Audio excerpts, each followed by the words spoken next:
Thank you very much, Heather. Thanks especially for that fun memorization exercise. Next, I am pleased to introduce our next keynote speaker, James Bridle. James is a writer, artist, and technologist.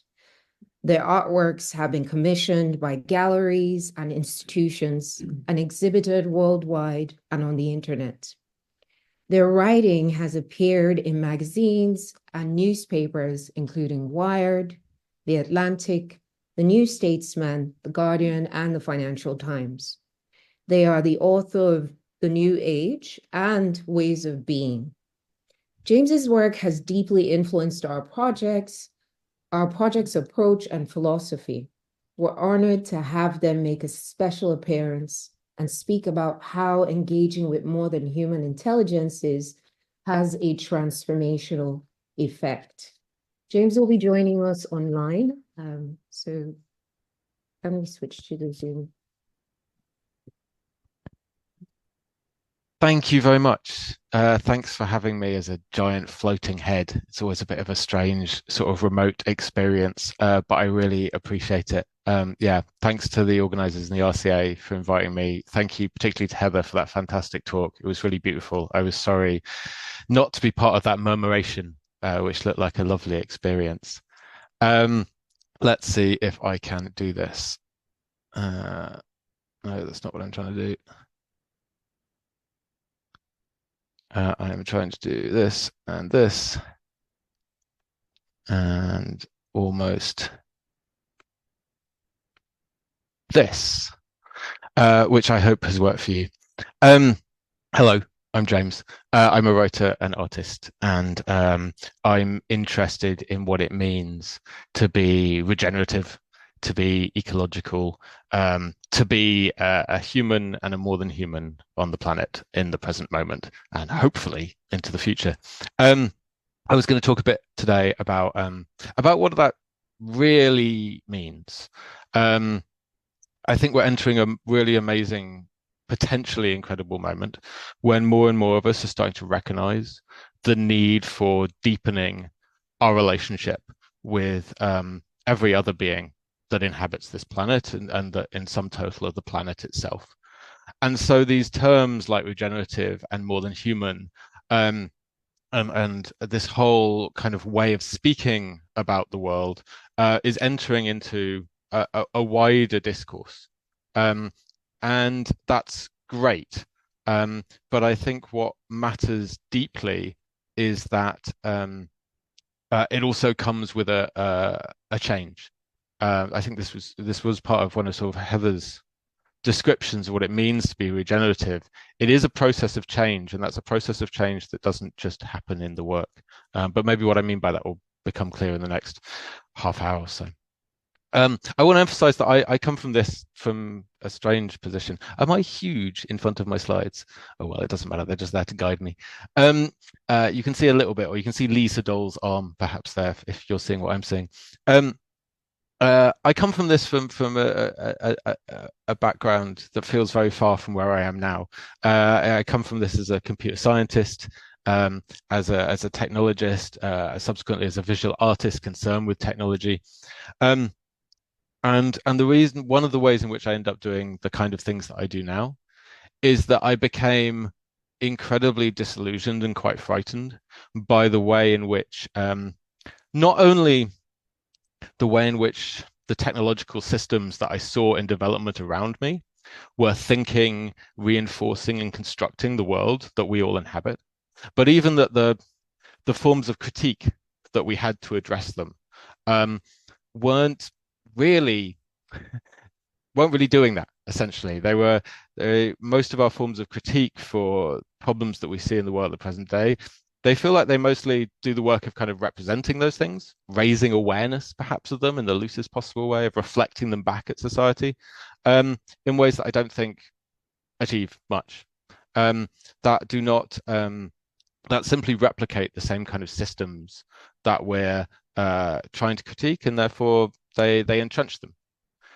So as Heather said, when we're talking about regenerative design or any other forms of regeneration or ecological work in general, it matters that we actually do that, that we are actually regenerating, not merely using these terms as kind of pointers towards what we would like to see, but just actually doing it. So that part of that change happened for me when I was through a lot of work that I was doing on artificial intelligence. I became particularly bothered by the fact that AI, as I think we're all becoming aware, AI, I should say, as it actually exists in the world, not as like some crazy sci-fi fantasy, but the stuff that actually gets built, the stuff that gets put out there as products. The thing that really exists now, which is basically really complex maths.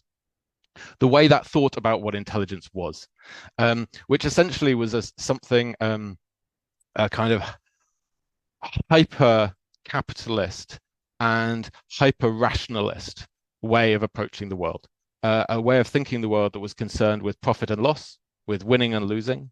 There's a reason that all of these AI systems were trained on games. The picture is of Lee Sedol, the Go master, who really loved playing Go, so Google built a computer to defeat him, which feels like what they're doing with everything at the moment. They're building machines to destroy the things that we enjoy doing, which seems strange as a goal of society, unless you recognize that that's the goal of capitalism. This way of thinking of intelligence as something that is determined to know the world in this hyper rational way is a way of dominating the world, is coming to control it, to assume a position that one can win from. And winning is not what we want to do when we're playing with the world. So I tried to think of other ways in which we could consider AI. And this is an old project that some of you may have heard about before, but it's still kind of emblematic for me. It matters. I set out to build a self-driving car. I was really fascinated with self-driving cars because they're one of these crazy things that went so quickly from total sci-fi fantasy, the craziest thing you can imagine, into like boring everyday reality that they're now just out on the streets. And you know, using quite now relatively simple technologies to do the most mundane of tasks. One that a lot of us actually enjoy. We all know driving is bad for the planet. We should not be doing it in exactly this way, but it's still one of those things that we tend to enjoy and is being replaced by machines. I wondered what it would be like to do something along those lines, where instead of putting myself in opposition to this system, I tried to work with it by developing the system myself. The short version of that is that I did train a very simple neural network system to drive a car, and I taught it to get lost. That was my kind of contribution to diverting its sort of stated intent to some extent, that instead of this system taking over from me, we would go on some kind of adventure together.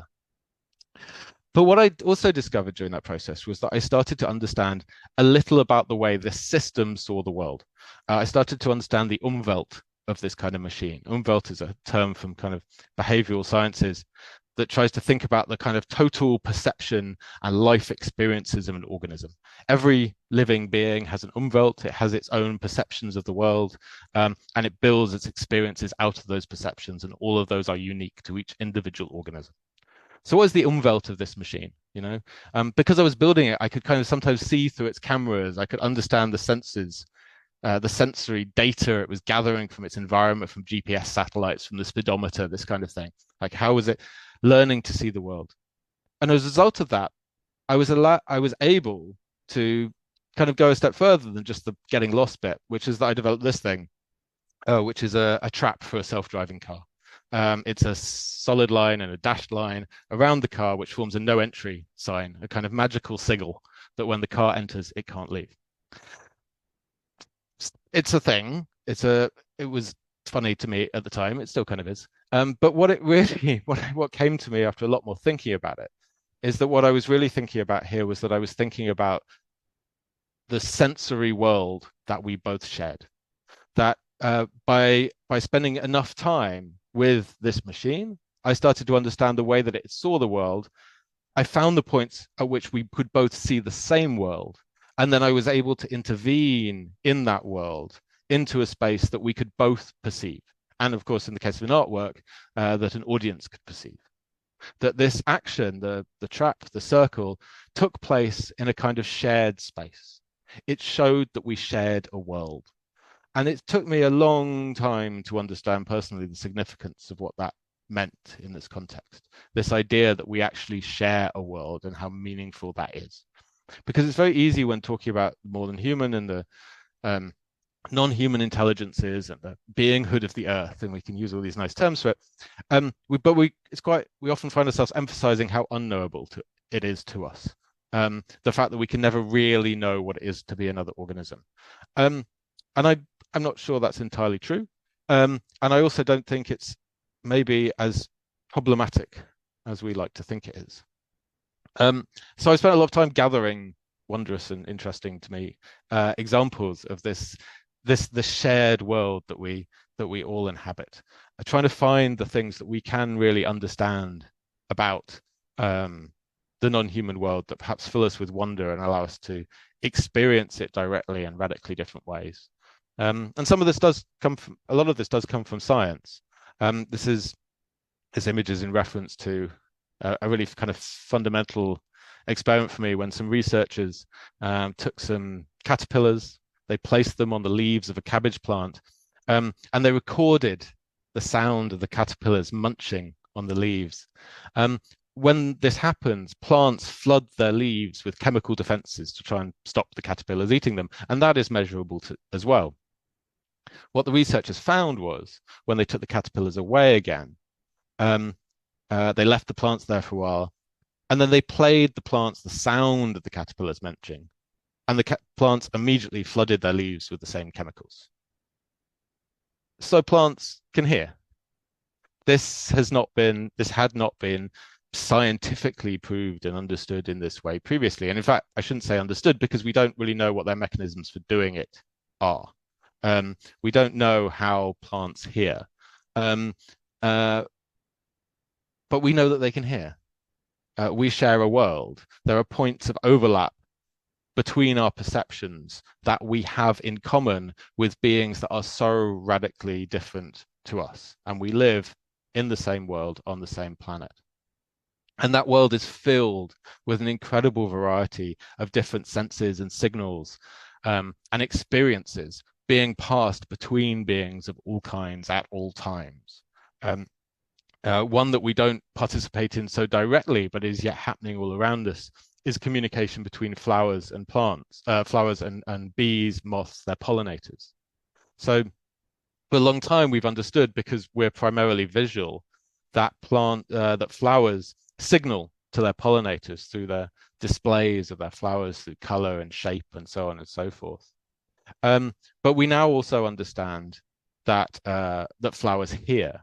When plants perceive the frequencies of their pollinators, bees, moths, and some other creatures, when they perceive the frequency of the wing beats in the air, the flowers start to produce more nectar. The flower hears the bee. The flower is a sensing organ, aware of the world around it. And everything in our world is perceiving and sensing in this way. Everything in our world is experiencing the world around it in these incredibly complex ways, some of which we're capable of sharing in, of perceiving as well. We too can hear the bee. But many of them are going on below our notice, above our notice, beside our knowledge, in all of these different kind of ways. But fundamentally, even though there are so many worlds, we share a world.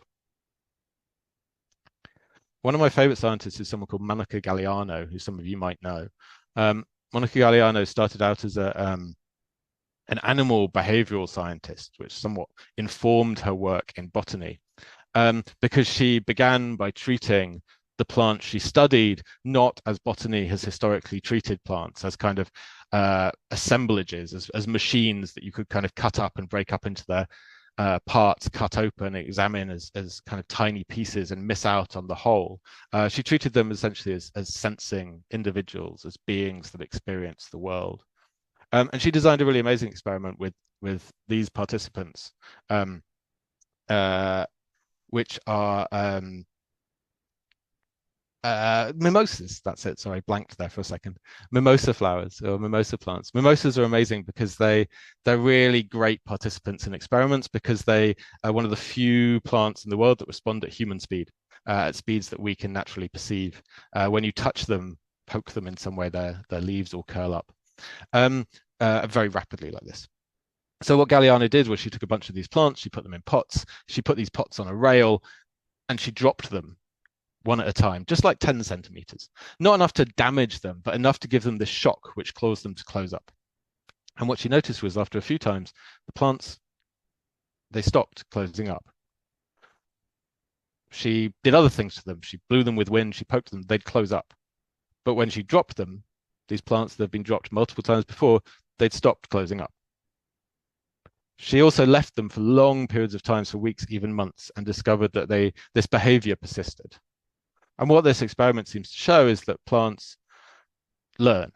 They learn to differentiate between different experiences, and they remember that experience over extended periods of time. So plants hear, they learn, they remember. They do a whole bunch of the stuff that in other organisms we consider to be signs of intelligence. They are everything, to be clear, is doing this in all kinds of ways, from the slime mods you just saw to the ants to the birds. There is no higher or lesser beings. There are only beings going about doing intelligence in their own ways. But what's very interesting as well about Galeano's research is that she's quite outspoken about the fact that she has a shamanic practice. So she, as well as doing these scientific works, she also spends a significant portion of her time learning about undertaking shamanic rituals in which she communicates directly with plant spirits. And she's written extensively about this process, about communicating with plants, even up to the point of the plants helping her to design the experiments that allowed the plants to show us their abilities in this way. And this confuses some people and upsets some scientists. And I confess, even it bothers me at times. I'm just as much a product of the kind of Western scientific educational system as anyone else. And as woo-woo as I can be, I struggle to reconcile these different ways of coming to see and approach the world. It still feels like a kind of split brain sometimes. What's wonderful about Galeano's work, well, so I should say it took a long time. It took a while to get some of this work published. Not just because people thought this was not good science because of this other thing she was talking about, but also because it was a new kind of knowledge and we didn't know where to put it. Like, does this belong in a journal of botany or in a journal of psychology? Like, new forms of knowledge, new correspondences, new relationships between species produce new kinds of knowledge that don't fit into our existing categories. And that's problematic for the way that we think. But as I say, what's extraordinary about Galeano's work is that it doesn't matter, really, because she managed to produce this knowledge within the framework of the scientific method. It's published in scientific journals. The experiments are repeatable. It conforms to all the tenets of the scientific method. And so if you don't like all the other stuff, you can ignore all of that other stuff. But that other stuff is still there. It doesn't go away. And actually, what you come to think is that you can approach these ways of thinking in the world any way you like. They are all different lenses that we have to perceive and understand and interact with the world. Each one comes with its own biases, its own problems, and its own benefits. Each one is only a partial lens on a kind of full appreciation on the really extraordinary qualities of the world around us and the beings that inhabit it. This is a place that I've spent quite a lot of time up in northern Greece, where some researchers are growing a bunch of different plants. This is a fascinating regenerative project. So the soils up in this region of northern Greece are very rich in nickel. That makes it not great for agriculture. It's quite low yield soil because nickel is essentially toxic to most plants, except to certain kinds of plants, which are known as hyperaccumulators. Hyperaccumulating plants are capable of bringing up certain substances from the soil that would be dangerous to other plants, storing them in their stems and leaves, and also literally regenerating the soil as they do so. The soil is then cleaned of those materials for other plants to then come and occupy the place. In this place, they're trialing 3 of these nickel hyperaccumulators. There's hyperaccumulators of all kinds of different substances. These are nickel hyperaccumulators that grow in this soil.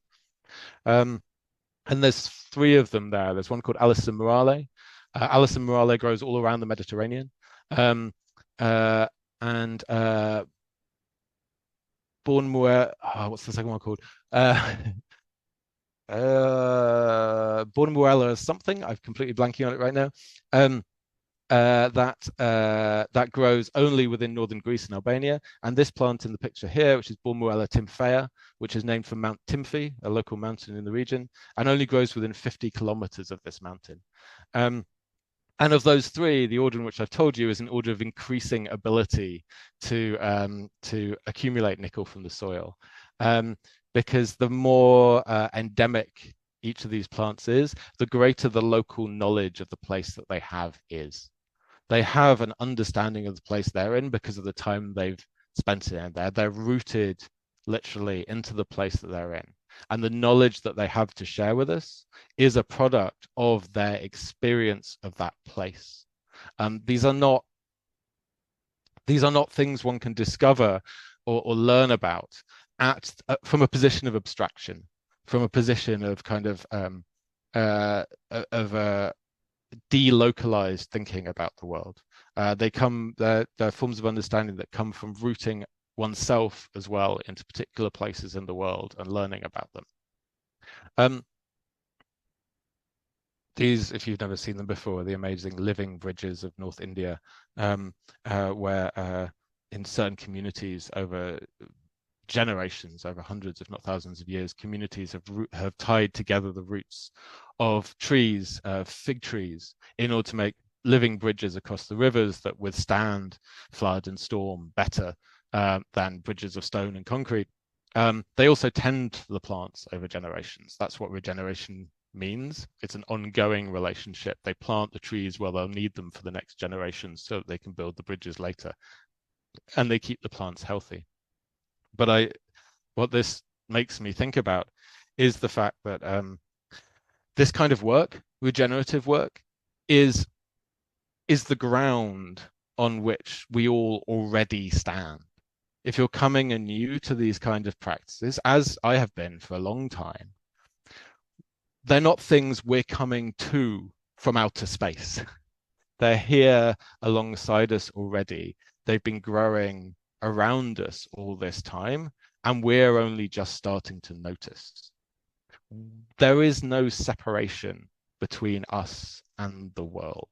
There's no activity out there that we are not fundamentally a part of. That is a crucial understanding of any kind of ecological or regenerative practice, is we're not outside it. It's not something we do as outsiders, as controllers, as kind of people who have some kind of huge overview outside of the subject. It is something that we participate in and that is already going on without us.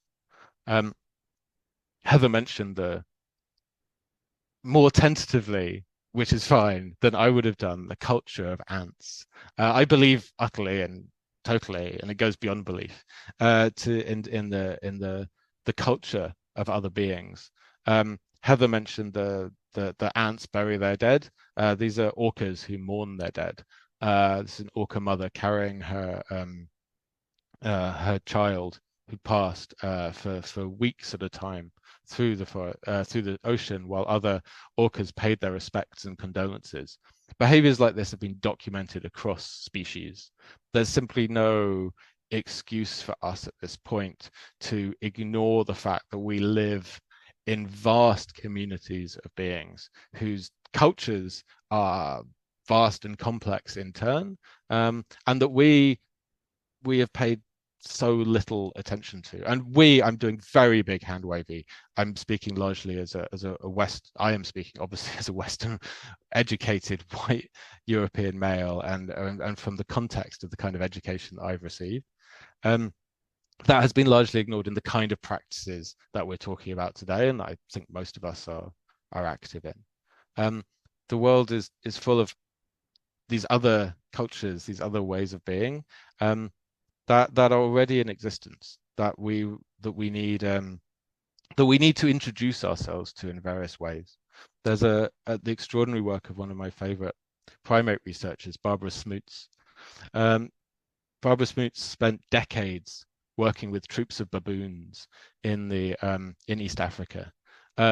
She studied them and had all kinds of extraordinary experiences with them. One of the most extraordinary experiences she had with them was witnessing them have what she could only describe as a spiritual experience.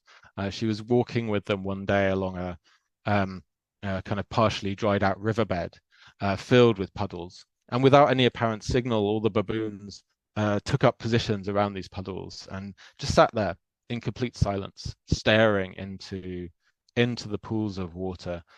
Even the young kind of quietened down and sat by their parents. And they sat for over half an hour in this kind of state of contemplation regarding the water pools. And then they got up and walked on. And Smoots read about it. She felt she'd been shown something very special about this culture. She'd known these baboons for years, but she'd never seen this behavior before. It was newly shown to her. And it opened up a whole new relationship with the baboons. Subsequently, not only did they behave towards her differently, she also felt herself becoming more baboon. She said, she writes how in spending time with the troop, she started to feel less of an individual herself. She started to become part of this group in some sense. To lose that sense of individuality that defines us as modern subjects, and kind of return to some kind of group state, perhaps a little akin to the murmurations that Heather was talking about. She started to feel the weather differently, that she would respond to oncoming clouds differently, more like a baboon would, feeding for longer before running for cover. And even though she didn't partake, her mouth would water at a kill despite being a lifelong vegetarian. She was changed by her encounters with these beings, as we must all be changed by this experience. And that's what I want to kind of end with a little bit by talking about what I'm doing. This is Posidonia oceanica, a seagrass, the only flowering plant in the ocean, which I'm rather obsessed with these days. Seagrasses grow all over the world, but this particular species, Posidonia oceanica, is native to the Mediterranean. Posidonia and other seagrass species are absolutely essential to both planetary health and the health of the oceans. They store huge amounts of carbon. They produce something like 60% of the oxygen dissolved in the ocean because they're photosynthesizing plants. They're habitats for all kinds of other creatures. I could list all of their benefits, but just know that they're good members of the community. And they're under threat, of course. They've lost 60% of their habitat in the last few decades. A project that I'm engaged in, that I hope is regenerative, is looking at the ways in which Posidonia is used in architectural practice in buildings. So if you walk around where I live and you find ruined old buildings, you'll quite often find that the wall cavities are filled with dried Posidonia, the leaves of this plant, which wash up on the beaches and can be freely gathered. It makes a very good insulation. It's essentially fireproof, and it's insect resistant, and it's like a solid thick mass you can stuff in the walls, and it makes great insulation. So we use it for our building practices. This is a structure we built a couple of years ago, based on the work of Walter Siegel, who some of you probably know, a German-British architect who developed a method of building for people who have no experience whatsoever of building, which I didn't have. I have a little bit more now.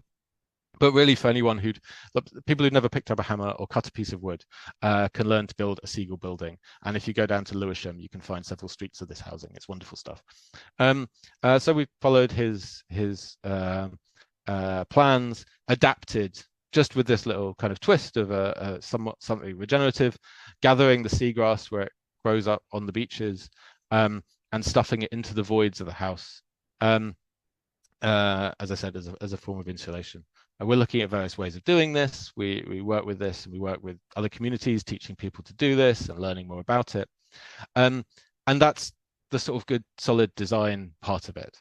And I sleep in a room every night that is roofed and floored with this material, which feels good. But the thing that feels really, really, really good is that by working with seagrass as a material, as a collaborator, I found myself drawn back into the ocean. I've got to know it and its environment, its needs and desires in this wholly different way. I heard it in the way that Heather was speaking about the ants and the slime molds as well.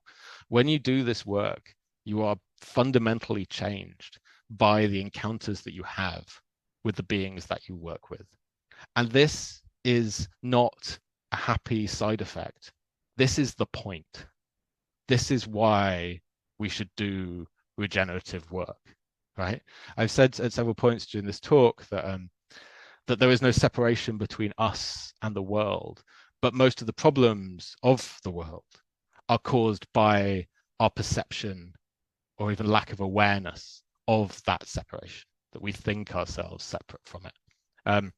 My friend, the curator Lucia Picciusti, said to me recently, in a way that was very clear, she was talking about art, but I think it applies to all kind of practice. She said an ecological artist is an artist that realizes they are an integral part of this planet and not separate from it, and acts accordingly. That's what it means to take seriously terms like regeneration, the more than human. It means to understand oneself as fundamentally part of the world, and to act accordingly. Because kind of regenerative and ecological design, when we talk about these things, they're not just a change in practice. They're essentially a change in consciousness. Like, if you are not radically changed by undertaking this kind of work, then you're not doing the work. Because if one is not changed by this work, then the work itself is not going to change the world. So I wish all of you the best, and I look forward to discussion around doing regenerative work. And I hope it fundamentally changes you. And I hope as a result, it changes everything else. Thank you very much.